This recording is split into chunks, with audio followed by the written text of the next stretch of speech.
Firman Tuhan Harian. Apa artinya disempurnakan? Apa artinya ditaklukkan? Kriteria apa yang harus dimiliki seseorang agar dapat ditaklukkan? Kriteria apa yang harus dimiliki seseorang supaya dapat disempurnakan?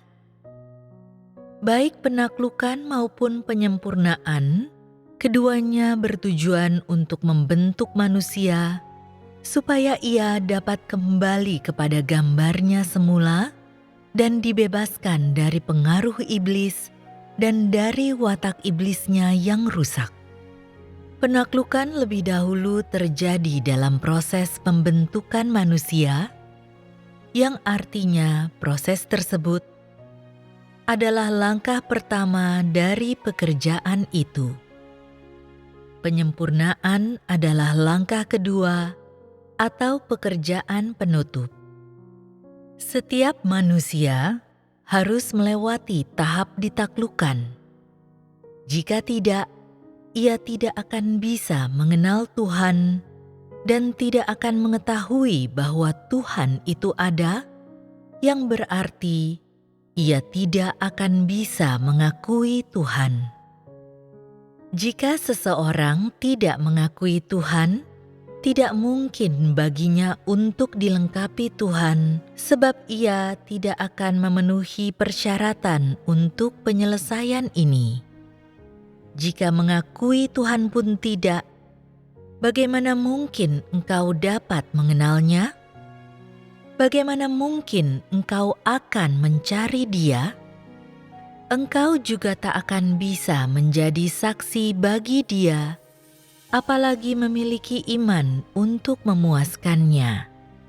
Jadi, bagi setiap orang yang ingin dilengkapi, langkah pertama haruslah melewati pekerjaan penaklukan. Inilah persyaratan pertama. Akan tetapi, baik penaklukan maupun penyempurnaan, masing-masing bertujuan untuk membentuk manusia dan mengubahnya, dan masing-masing adalah bagian dari pekerjaan pengelolaan manusia. Kedua tahap ini diperlukan dalam mengubah seseorang menjadi pribadi yang lengkap. Satu tahap pun tidak boleh dilewatkan. Memang, ditaklukkan tidak terlalu enak kedengarannya, tetapi sebenarnya proses penaklukan seseorang adalah proses mengubahkan dirinya. Setelah ditaklukkan, engkau mungkin tidak langsung menyingkirkan semua watakmu yang rusak seluruhnya, tetapi engkau akan menyadarinya. Melalui pekerjaan penaklukan, engkau akan menyadari kemanusiaanmu yang rendah dan juga mengetahui betapa besar ketidaktaatanmu. Meskipun engkau tak akan bisa membuang atau mengubah watakmu dalam periode pekerjaan penaklukan yang singkat, engkau akan menyadarinya. Hal ini meletakkan dasar untuk penyempurnaanmu. Jadi, penaklukan dan penyempurnaan keduanya bertujuan untuk mengubah manusia. Keduanya dilakukan untuk membersihkan manusia dari watak iblisnya yang rusak, sehingga ia dapat menyerahkan dirinya sepenuhnya kepada Tuhan. Hanya saja, ditaklukkan memang langkah pertama dalam pengubahan watak manusia, dan juga langkah pertama agar manusia dapat memberikan dirinya sepenuhnya kepada Tuhan, langkah yang lebih rendah dari langkah disempurnakan. Perubahan watak hidup seorang yang telah ditaklukkan masih jauh di bawah perubahan watak hidup orang yang telah disempurnakan. Ditaklukkan dan disempurnakan berbeda maknanya satu dengan yang lain, karena keduanya adalah dua fase pekerjaan yang berbeda, Dan karena keduanya membuat orang berada pada standar yang berbeda, penaklukan membawa mereka pada standar yang lebih rendah, sementara penyempurnaan membawa mereka pada standar yang lebih tinggi. Orang yang disempurnakan adalah orang benar, orang yang dikuduskan dan dimurnikan. Merekalah perwujudan pekerjaan pengelolaan kemanusiaan atau hasil akhirnya. Meskipun mereka bukan manusia sempurna, mereka adalah orang-orang yang berupaya menjalani hidup yang berarti. Namun, orang-orang yang ditaklukkan hanya secara lisan saja mengakui bahwa Tuhan itu ada. Mereka mengakui bahwa Tuhan sendiri telah berinkarnasi, bahwa Firman telah menampakkan diri dalam daging, dan bahwa Tuhan telah datang ke bumi untuk melakukan pekerjaan penghakiman dan hajaran. Mereka juga mengakui bahwa penghakiman dan hajaran Tuhan serta pukulan dan pemurniannya semuanya bermanfaat bagi manusia. Artinya, mereka baru mulai memiliki gambar manusia dan mereka memiliki sedikit pengertian tentang kehidupan, tetapi mereka masih bingung mengenai hal itu. Dengan kata lain, mereka baru mulai memiliki kemanusiaan. Inilah hasil dari ditaklukkan. Ketika orang melangkah pada jalur penyempurnaan, watak lama mereka dapat diubahkan. Bahkan, hidup mereka terus bertumbuh dan mereka secara bertahap masuk lebih mendalam ke dalam kebenaran. Mereka mampu untuk membenci dunia dan membenci semua orang yang tidak mengejar kebenaran. Mereka khususnya membenci diri mereka sendiri, tetapi yang lebih penting, mereka mengenal diri mereka sendiri dengan jelas.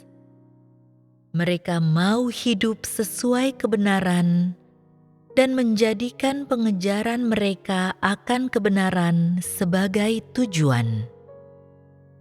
Mereka tidak mau hidup dalam pemikiran yang dihasilkan otak mereka sendiri, dan mereka merasa benci dengan pembenaran diri sendiri, keangkuhan dan kesombongan manusia.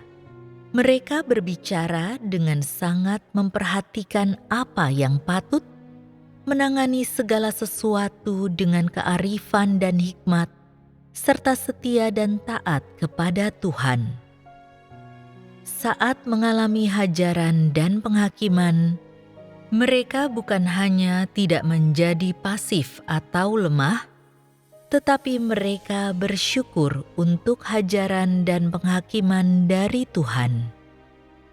Mereka percaya bahwa mereka tak bisa berbuat apa-apa tanpa hajaran dan penghakiman Tuhan.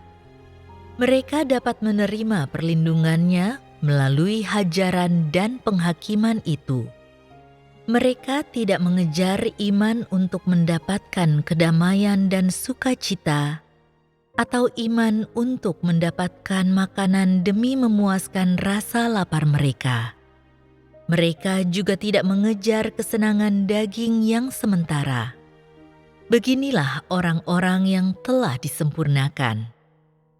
Setelah orang ditaklukkan, mereka mengakui bahwa Tuhan itu ada. Akan tetapi, tindakan apapun yang menyertai pengakuan akan keberadaan Tuhan, tindakan-tindakan ini terbatas dalam diri mereka. Apa sebenarnya arti firman yang menampakkan diri dalam daging? Apa arti inkarnasi? Apa yang telah dilakukan Tuhan yang berinkarnasi? Apa tujuan dan makna pekerjaannya? Setelah mengalami begitu banyak pekerjaannya, mengalami perbuatannya di dalam daging, apa yang telah engkau peroleh? Hanya setelah memahami semua perkara ini, engkau menjadi seorang yang ditaklukkan. Jika engkau hanya berkata bahwa engkau mengakui Tuhan itu ada, tetapi tidak meninggalkan apa yang seharusnya engkau tinggalkan, dan tidak bisa melepaskan kesenangan daging yang seharusnya engkau lepaskan, dan sebaliknya, engkau terus mengingini kenyamanan daging seperti yang selalu engkau lakukan, engkau tidak dapat melepaskan semua prasangka terhadap saudara-saudari seiman, dan dalam banyak perkara sederhana, engkau tidak dapat memenuhi kewajibanmu untuk menyelesaikan pekerjaan tersebut. Hal itu membuktikan bahwa engkau masih belum ditaklukkan. Dalam hal ini, sekalipun engkau memahami banyak hal, semua itu sia-sia saja.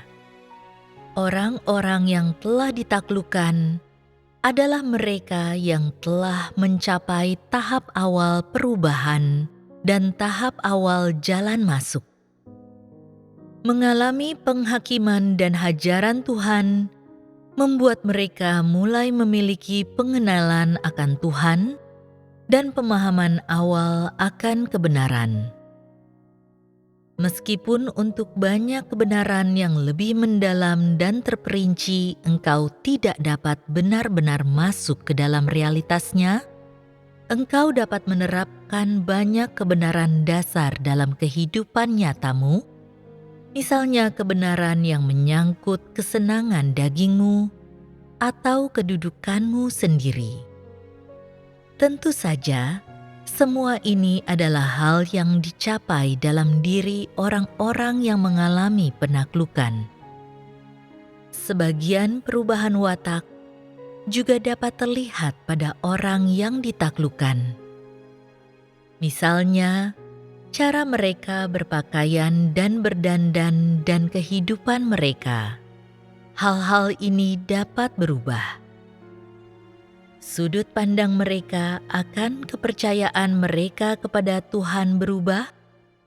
Mereka mendapat kejelasan mengenai sasaran pengejaran mereka dan hasrat mereka meningkat.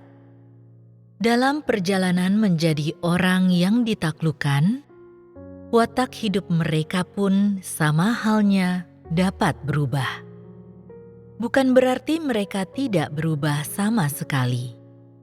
Hanya saja, perubahan mereka dangkal, masih di tahap awal, dan jauh lebih kecil dibandingkan perubahan watak dan sasaran pengejaran yang akan terlihat setelah seseorang disempurnakan. Jika dalam perjalanan menjadi orang yang ditaklukkan, watak seseorang tidak berubah sama sekali, dan ia tidak memperoleh kebenaran sedikit pun, orang seperti ini hanya sepotong sampah dan sama sekali tidak berguna. Orang-orang yang belum ditaklukkan tidak dapat disempurnakan. Jika seseorang hanya ingin ditaklukkan, ia tak bisa sepenuhnya dilengkapi, sekalipun wataknya menunjukkan sedikit perubahan yang sesuai selama pekerjaan penaklukan. Ia juga akan kehilangan kebenaran awal yang telah diperolehnya.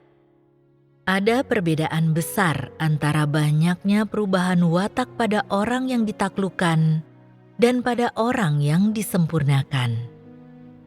Namun, ditaklukkan adalah langkah pertama dalam perubahan. Langkah ini adalah dasarnya. Tidak adanya perubahan awal ini menjadi bukti bahwa seseorang tidak benar-benar mengenal Tuhan sama sekali, karena pengenalan ini berasal dari penghakiman, dan penghakiman ini adalah bagian utama dalam pekerjaan penaklukan. Jadi, setiap orang yang disempurnakan sudah melewati tahap ditaklukkan. Jika tidak, mereka tidak mungkin sudah disempurnakan.